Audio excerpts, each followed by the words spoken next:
जिस घर में संतोष बसे, लक्ष्मी जी भी मुस्काए। माँ संतोषी की कृपा से दुख कभी पास ना आए। प्रेम से बोलिए संतोषी माता की जय।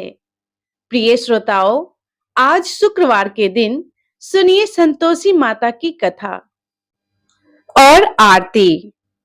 एक गांव में एक बुढ़िया रहती थी, जिनके 7 बेटे थे। 6 बेटे कमाने वाले थे, लेकिन एक बेटा निकम्मा था। बुढ़िया माई 6 पुत्रों का जूठा 7वें पुत्र को दिया करती थी। 7वां पुत्र एक दिन अपनी पत्नी से बोला, देखो मेरी माता का मुझ पर कितना प्रेम है। वह बोली, क्यों नहीं, सबका जूठा बचा हुआ तुमको जो खिलाती है। तब वह बोला, जब तक मैं अपनी आंखों से ना देखूं, मान नहीं सकता हो। पत्नी ने हंसकर कहा, देख लोगे तब तो मान जाओगे ना। फिर कुछ दिनों के बाद एक बड़ा त्योहार आया। घर में 7 तरह के भोजन और चूरमा के लड्डू बनी। वह पत्नी की बात को जांचने के लिए सिर दर्द का बहाना बनाकर पतला कपड़ा ओढ़कर रसोई में जाकर सो गया और कमरे में से सब देखता रहा। 6 भाई भोजन करने आए। उसने देखा माँ ने उनके लिए सुंदर सुंदर आसन बिछाए हैं, 7 तरह के पकवान परोसी और आग्रह कर करके उन्हें भोजन कराती रही। वह चुपचाप देखता रहा। 6 भाई भोजन करके जब उठ गए, तब माँ ने उनकी 5 थालियों में से लड्डुओं के टुकड़े को उठाया और एक लड्डू बनाया। जूठन साफ करके माँ ने उसे पुकारा, उठ बेटा उठ, तेरे भाइयों ने भोजन कर लिया, तू भी उठकर भोजन कर ले। तब उसने कहा, माँ मुझे भोजन नहीं करना है, प्रदेश जा रहा हूँ। माँ ने कहा, कल जाना हो तो आज ही चला जा।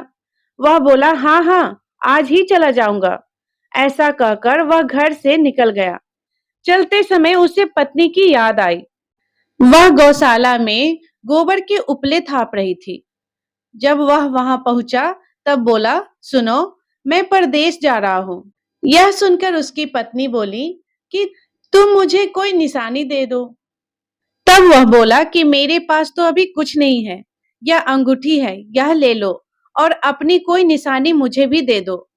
तब पत्नी बोली कि मेरे पास क्या है, यह गोबर भरा हाथ है। ऐसा कहकर उसकी पत्नी ने पीठ पर गोबर के हाथ के थाप मार दी। तब वह चल पड़ा। चलते चलते दूर देश में पहुंच गया। वहां एक साहूकार की दुकान थी। वहां जाकर बोला, सेठ जी मुझे नौकरी पर रख लो। साहूकार को नौकर की सख्त जरूरत थी। साहूकार ने कहा, काम देखकर तनख्वाह मिलेगी। उसने कहा, सेठ जी जैसा आप ठीक समझे। अब उसे साहूकार के यहाँ नौकरी मिल गई। वह वहां दिन रात मेहनत से काम करने लगा। कुछ दिन में दुकान का लेन देन, हिसाब किताब, ग्राहकों को माल बेचना, सारा काम करने लगा। साहूकार के 7-8 नौकर थे। वे सब चक्कर खाने लगे, लेकिन उसने अपनी लगन, परिश्रम और ईमानदारी से सभी को पीछे छोड़ दिया और उसे फिर अपने किए का फल भी मिला। सेठ ने भी उसका काम देखा और 3 महीनों में ही उसे मुनाफे में साझेदार बना लिया। परिश्रम करते करते 12 वर्षों में ही वह नगर का नामी सेठ बन गया और सेठ अपना सारा कारोबार उस पर छोड़कर बाहर चला गया। इधर घर पर उसकी पत्नी पर क्या बीती, वह भी सुनिए। सास ससुर उसे अब दुख देने लगे। गृहस्थी का सारा काम करवाकर उसे लकड़ी लेने जंगल में भेजा करते।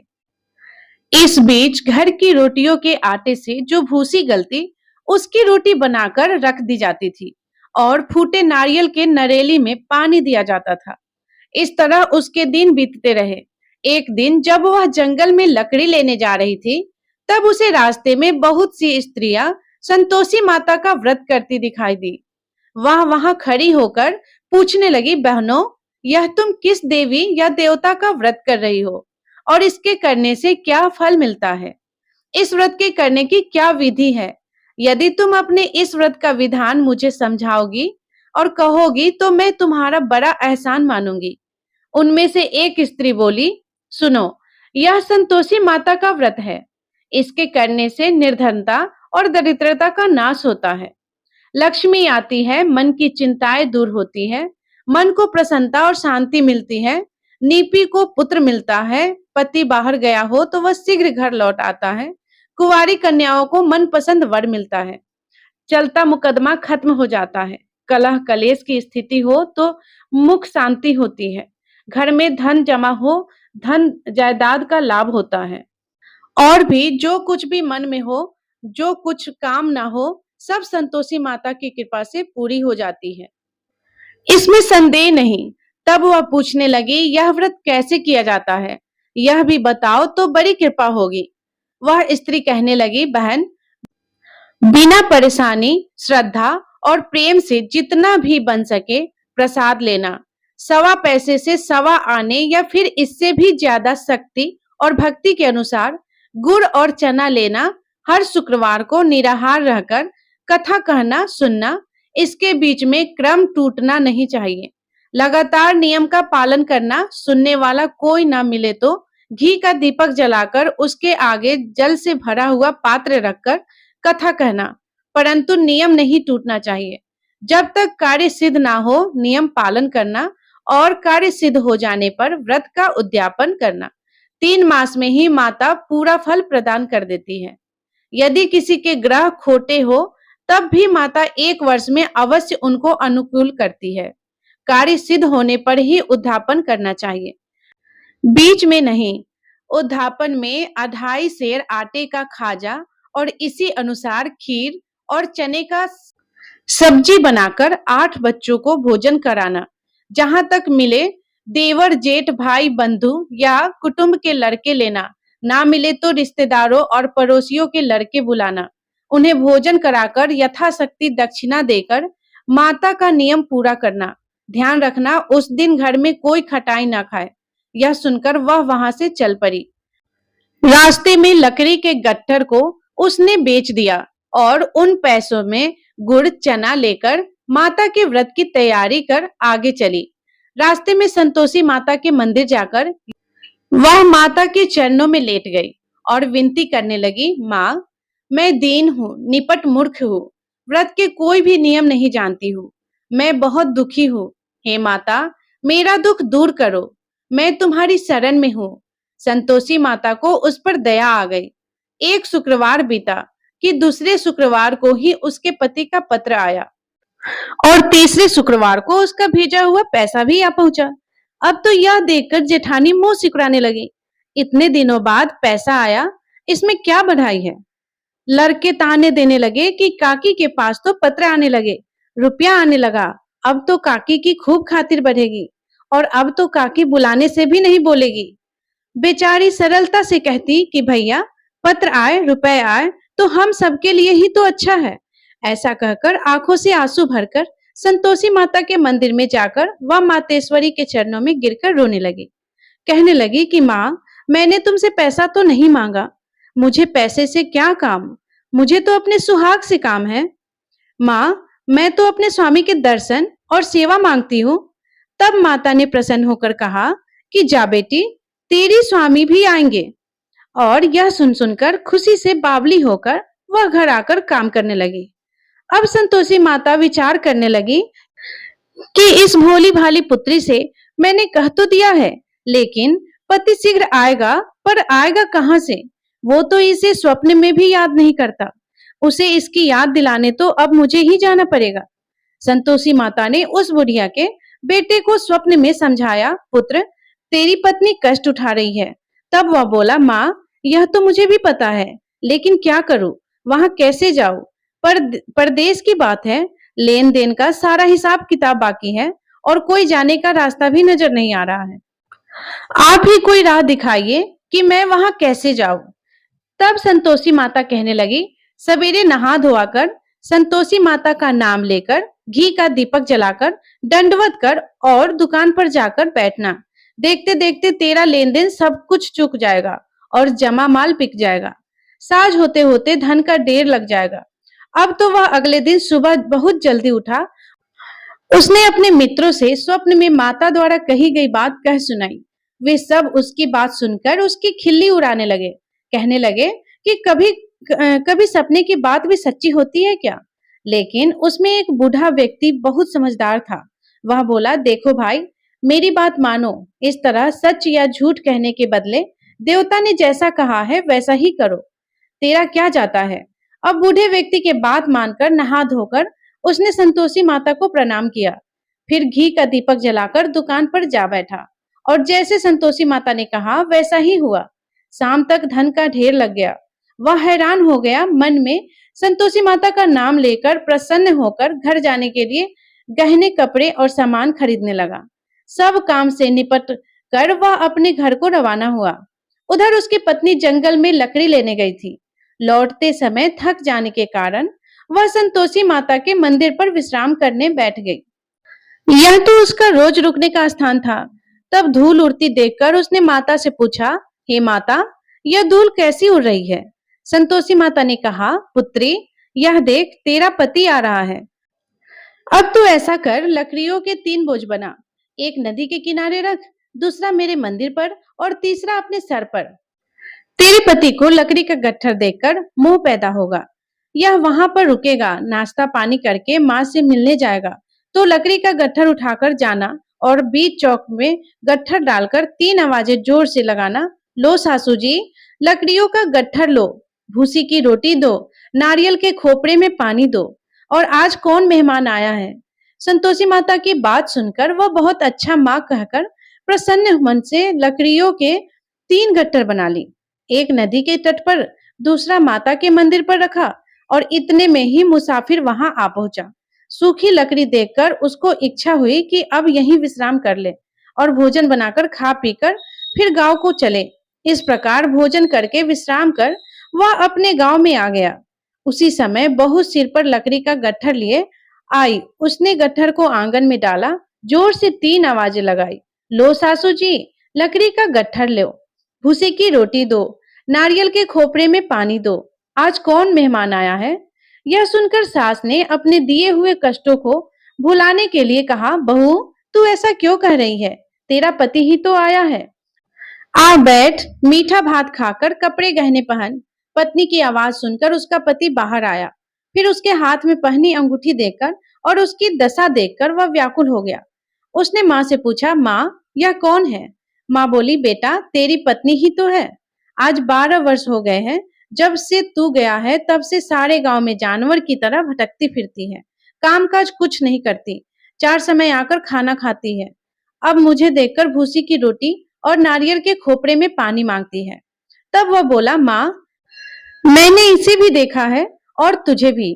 मुझे दूसरे घर की चाबी दो, मैं उसमें रहूंगा। माँ ने कहा, ठीक है बेटा, जैसी तेरी मर्जी। ऐसा कहकर माँ ने चाबी का गुच्छा बेटे के सामने रख दिया। उसने दूसरे घर को खोलकर सारा सामान जमाया। एक ही दिन में वहां राजा के महल जैसा ठाट बाट हो गया। अब क्या था, वह सुख भोगने लगी। अगला शुक्रवार उसने अपने पति से कहा कि सुनो, मुझे संतोषी माता का उद्यापन करना है। पति बोला, बहुत अच्छा, खुशी से कर लो। अब वह उद्यापन की तैयारी करने लगी। जेठ के लड़के को भोजन के लिए कहने लगी। उन्होंने मंजूर किया, परंतु पीछे से जेठानी ने अपने बच्चों को सिखलाया, देखो रे, भोजन के समय सब लोग खटाई मांगना, जिससे उसका उद्यापन पूरा न हो। अब लड़के भोजन करने आए, खीर पेट भर कर खाए, लेकिन माँ की बात याद आते ही कहने लगे, चाची चाची, हमें कुछ खटाई खाने को दो। खीर खाना हमें बिल्कुल अच्छा नहीं लगता। और लड़के उठ खड़े हुए, फिर बोले, पैसे लाओ। भोली भाली बहू कुछ भी नहीं जानती थी। उसने उन लड़कों को पैसे दे दिए। लड़कों ने बाजार जाकर उन पैसों से इमली खरीदी और खाई। यह सब देखकर अब बहू पर संतोषी माता का कोप हुआ। राजा के दूत उसके पति को पकड़कर ले गए। जेठानी कहने लगी, अब सब पता चल जाएगा। जब जेल की रोटी खाएगा। बहू से यह वचन सहन नहीं हुए। वह संतोषी माता के मंदिर गई और कहने लगी, माता, यह आपने क्या किया? हंसाकर आप मुझे क्यों रुलाने लगी? संतोषी माता बोली, पुत्री, तूने मेरा व्रत भंग किया है। इतनी जल्दी सारी बातें भुला दी? वह बोली, माँ, मैं तो कुछ भी नहीं भूली, ना ही मैंने कोई अपराध किया है। मुझे तो लड़कों ने भूल में डाल दिया। मुझे क्षमा करो माँ। तब माँ बोली, ऐसा भूल भी कहीं होती है? वह बोली, अब कोई भूल नहीं होगी। अब बताओ मेरे पति कैसे वापस आएंगे? संतोषी माता बोली, पुत्री जा, तेरा पति तुझे रास्ते में ही आता मिलेगा। वह मंदिर से निकलकर बाहर आई तो रास्ते में उसे अपना पति आता हुआ मिला। उसने पूछा, कहाँ गए थे? तब वह बोला, इतना धन जो कमाया है उसका कर राजा ने मांगा था, वही भरने गया था। तब वह प्रसन्न होकर बोली, भला हुआ, अब घर चलो। फिर अगला शुक्रवार आया, तब वह बोली, मुझे माता का उद्यापन करना है। पति ने कहा, ठीक है, करो। फिर वह जेठ के लड़के से भोजन करने को कहने गई। जेठानी ने लड़कों को फिर सिखा दिया कि तुम पहले की तरह खटाई मांगना। अब की बार लड़के भोजन करने बैठे, लेकिन भोजन करने से पहले ही कहने लगे, हमें खीर पूरी अच्छी नहीं लगती, जी घबराता है, कुछ खटाई खाने को दो। तब वह बोली, खटाई तो खाने को नहीं मिलेगी, खाना हो तो खाओ। उनके उठकर चले जाने पर उसने ब्राह्मणों के लड़के बुलवाकर उन्हें भोजन करवाया। दक्षिणा की जगह उन्हें एक एक फल दिया। इससे संतोषी माता प्रसन्न हो गई और माता की कृपा से 9 माह बाद उनको चंद्रमा के समान एक सुंदर पुत्र प्राप्त हुआ। पुत्र को लेकर वह हर दिन संतोषी माता के मंदिर जाने लगे। माँ ने सोचा कि यह रोज आती है, आज क्यों ना मैं इसे इसके घर चलूं, इसका आश्रम देखूं तो सही, यह कैसे रहती है, कहाँ रहती है। यह विचार कर माता ने भयानक रूप बनाया। गुड़ और चने से बना मुख, ऊपर से मुंह मुंह के समान होठ, उस पर मक्खियां भिनभिना रही थी। दहलीज पर पैर रखते ही उसकी सास चिल्लाई, देखो रे, कोई चुड़ैल डाकनी चली आ रही है, जल्दी भगाओ इसे, नहीं तो सबको खा जाएगी। बहू रोशनदान से देख रही थी। वह प्रसन्न हो उठी, आज मेरी माता मेरे घर आई है, ऐसा कहकर दूध पीते बच्चों को गोद से उतार दिया। यह सब देखकर सास क्रोध में बोली, अरे देखो तो जरा इसकी उतावली कैसे उतावली हुई जा रही है, जो बच्चे को ही पटक दिया। इतने में ही माँ के प्रताप से जहां देखो वहां लड़के ही लड़के नजर आने लगे। वह बोली, माँ जी, मैं जिनका व्रत करती हूँ यह वही संतोषी माता है। ऐसा कहकर उसने झट से घर के सारे किवाड़ खोल दिए। यह देखकर सबने फिर तो माता के चरण पकड़ लिए और विनती करके कहने लगे, हे माता, हम मूर्ख है, अज्ञानी है, आपके व्रत की विधि हम नहीं जानते, आपका व्रत भंग कर हमने बड़ा अपराध किया है। हे माते, आप हमारे सभी अपराधों की क्षमा करो। इस तरह बार बार कहने पर संतोषी माता प्रसन्न हो गई। इसके बाद उसकी सास कहने लगी, हे संतोषी माता, आपने बहू को जैसा फल दिया वैसा सबको देना। जो यह कथा सुने या पढ़े उसके भी सभी मनोरथ पूर्ण करना।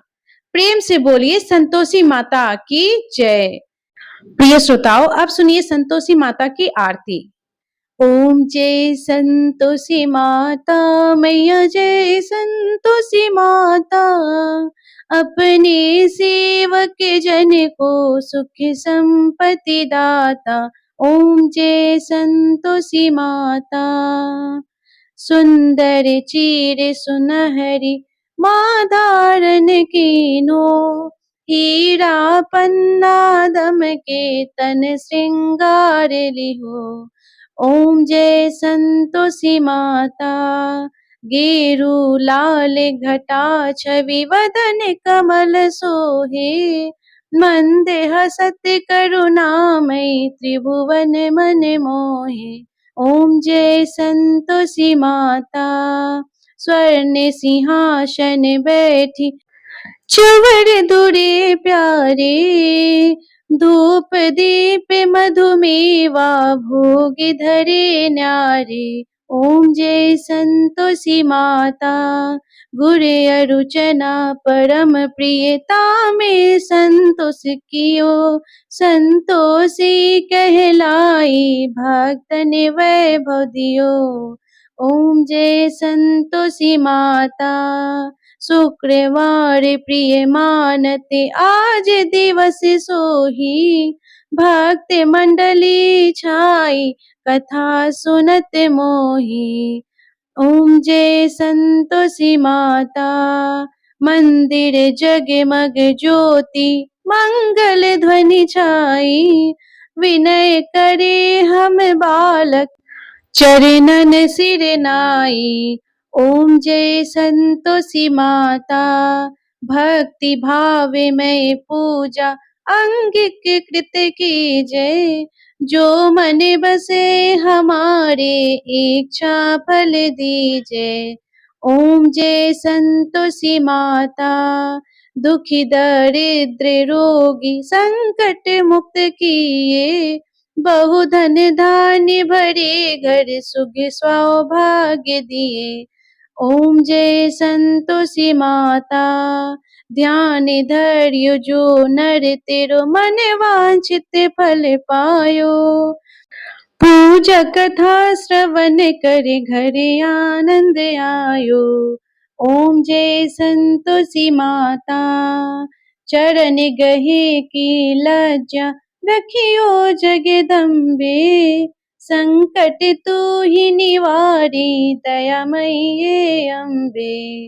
ओम जय संतोषी माता, माता संतोषी की आरती जो कोई जन गावे। रिद्धि सिद्धि सुख संपत्ति जी भर के पावे।